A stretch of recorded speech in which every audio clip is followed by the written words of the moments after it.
الحمد لله وحده والصلاة والسلام على من لا نبي بعده. أعوذ بالله من الشيطان الرجيم. بسم الله الرحمن الرحيم. حاميم تنزيل الكتاب من الله العزيز الحكيم إن في السماوات والأرض لآيات للموقنين وفي خلقكم وما يبث من دابة آيات لقوم يوقنون. سبحانك لا علم لنا إلا ما علمتنا إنك أنت العليم الحكيم. رب اشرح لي صدري ويسر لي أمري واحلل عقدة من لساني يفقه قولي واجعل لي وزيرا من أهلي. رب زدني علما وارزقني فهما ثم أما بعد. گرامی قدر بھائیوں بہنوں اور پیارے بچوں، الحمدللہ سورہ دخان کی تکمیل کے بعد اللہ کی توفیق سے سورہ جاثیہ میں ہمارا سفر وارد ہو چکا ہے۔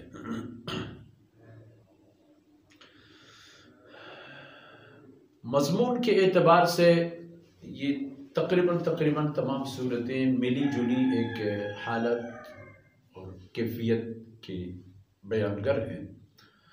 حامیم وہ ان حروف میں سے ہے جن کو حروف مقطعات کہتے ہیں، اور ان کے معنی اور مفہوم جاننا ضروری بھی نہیں ہے، اور واللہ اعلم بمرادہ۔ لیکن ایک بات یاد رکھو کہ تنزیل الکتاب من اللہ العزیز الحکیم، یہ قرآن جو ہے یہ نازل کردہ ہے، اللہ کی نازل فرمودہ کتاب ہے، اور اللہ وہ ذات ہے جو عزیز ہے اور حکیم ہے۔ عزیز کا معنی وہ غالب جو کبھی مغلوب نہیں ہو سکتا، کسی بھی طاقت سے وہ جب نمٹتا ہے تو وہ طاقت ختم ہو جاتی ہے، اس کی کوئی حیثیت نہیں ہوتی۔ اور عزیز کا معنی یہ بھی ہے کہ اپنی دشمنوں سے انتقام لینے کی، ہر جگہ ہر حالت ہر طرح کی انتقام لے سکنے کی طاقت رکھنے والی ذات۔ فرعونوں سے انتقام لے، ابو جہلوں سے انتقام لے، ماضی بعید ماضی قریب حال مستقبل، اس کی حالت اور حیثیت یکساں ہے، کبھی کبھی نہیں آئے گی۔ ہر زمانے کے انسانوں میں غرور آتا ہے بمرور ایام، اور اس صدی کے بلکہ اس قرن کی یعنی بلکہ یوں سمجھ لیجئے کہ تیسری ہزاری کے ابتدا 2023 میں ہمیں تیسری ہزاری کی ابتدا میں اور اس دورانیے میں انسان یہی سمجھ رہے تھے کہ اب ہم ناقابل تسخیر ہیں۔ دیکھا ایک کورونا نے کیا حشر کیا، یہ جو حوادث ہوتے رہے یہ بھی چشم کشا ہیں، طوفانیں، سونامی، یہ آندیاں، یہ سورج گرہن، چاند گرہن، لیکن چلو ہوتے رہتے ہیں۔ لیکن ایک کورونا نے آنن فانن پوری دنیا کو اپنے لپیٹ میں لے لی، گھٹنوں پر ٹیک دی، نظام کائنات معطل کر دی۔ یہ کافی ہے اس بات کو سمجھنے کے لیے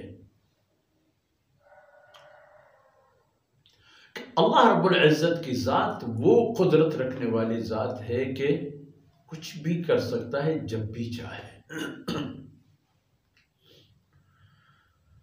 العزیز وہ غالب کے جو ہمیشہ غالب ہے، اور وہ ذات جو حکیم ہے وہ کھلا چھوڑ دیتا ہے، کھلا چھوڑ دیتا ہے۔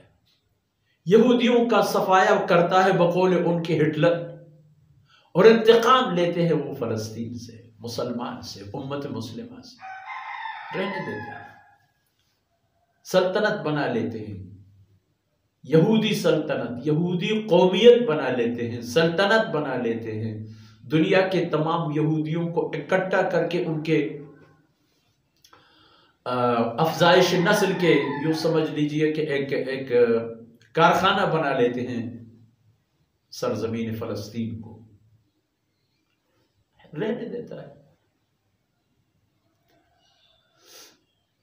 انسان کیا سمجھتا ہے، اور ہو سکتا ہے کہ اللہ رب العزت کی مہربانی سے بمرور ایام آہستہ آہستہ یہی پورا نسل یہودیت اسلام قبول کر جائے۔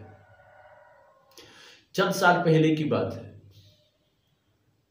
اب مجھے دقیق وہ سال یاد نہیں ہے، ایک رپورٹ شائع ہوا تھا، بین الاقوامی میڈیا میں بھی بات آئی تھی کہ 450 اسرائیلیوں نے، یہودیوں نے اسرائیل کے اندر تبدیلی مذہب کا درخواست کیا۔ تبدیلی مذہب اس وہاں یعنی مقبوضہ فلسطین یا اسرائیل کے ہیں، اس میں قانون ہے کہ آپ اپنے مذہب تبدیل کر سکتے ہیں، لیکن درخواست دیں تاکہ ملک کے اعداد و شمار کے تناسب سے پتہ چل جائے کہ کون کیا ہے کون کیا نہیں۔ 450 لوگوں نے درخواست دی کہ ہم یہودیت چھوڑ رہے ہیں۔ ان 450 کو پھر آدھا حصہ، 2 حصہ کر دیا گیا، پورے آدھے کے آدھا اسلام قبول کر چکے تھے، اور بقیہ آدھا تمام مذاہب پر تقسیم ہو چکے تھے، جن میں کچھ ہندو بن گئے تھے، کچھ عیسائی بن گئے تھے، کچھ دہریہ بن گئے تھے، لیکن پورا آدھا کا آدھا حصہ مسلمان بن چکا تھا۔ اور یہودیوں کا اپنا یہ حالت، اپنا یہ عالم کہ موجودہ یہودی وہ ہٹلر کے تیغ سے بچ کر نکلنے والوں سے بھی کم ہے۔ باوجود ایک معمولی سی باتوں کے لیے وہ فلسطینیوں کا قتل عام کرتے ہیں،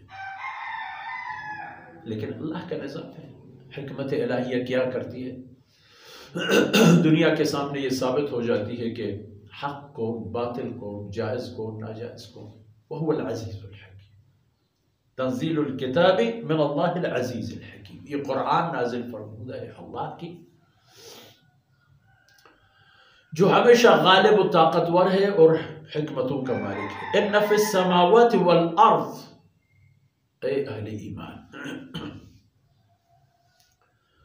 بے شک کہ تخلیق کائنات میں، کہ جس میں جو مشاہدے میں آتے ہیں ہمارے، آسمانے ہیں اور زمین، سماوات اپنے طبقات سمیت،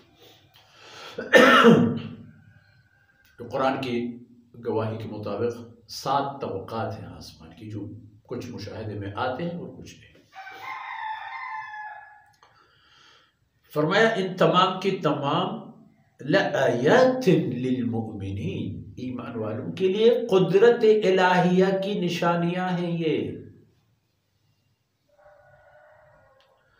وفی خلقکم، اے بنی آدم، تمہاری اپنی پیدائش اور معرض وجود میں آنا، وما یبث من دابہ، اور تمہارے قرب و جوار میں جتنے قسم کے حیوانات رینگ رہے ہیں، چل رہے ہیں، پھر رہے ہیں،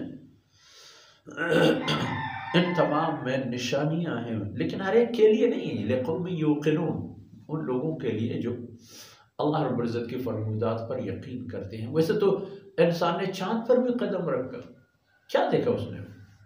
چاند تو دیکھ لی، مگر چاند بنانے والے تک نہیں پہنچ سکے۔ اور اللہ کے ایسے بندے ہیں جنہوں نے نہ تو چاند کے اوپر قدم رکھا، نہ کسی اور سیارے پر ان کی نظر یا قدم پہنچ گئے، لیکن مانتا ہے اللہ واحد کو کہ لا الہ الا اللہ، اور یہ سب کے سب اللہ کی تخلیق اور اس کی ملکیت اور اس کے حکم اور امر کے تابع۔ لآیۃ لقوم یوقنون، ان سب میں نشانیاں ہیں یقین کرنے والی اقوام و ملل کے لیے۔ ان معروضات کے ساتھ ہی آج کی باتیں اختتام پذیر ہوتی ہیں۔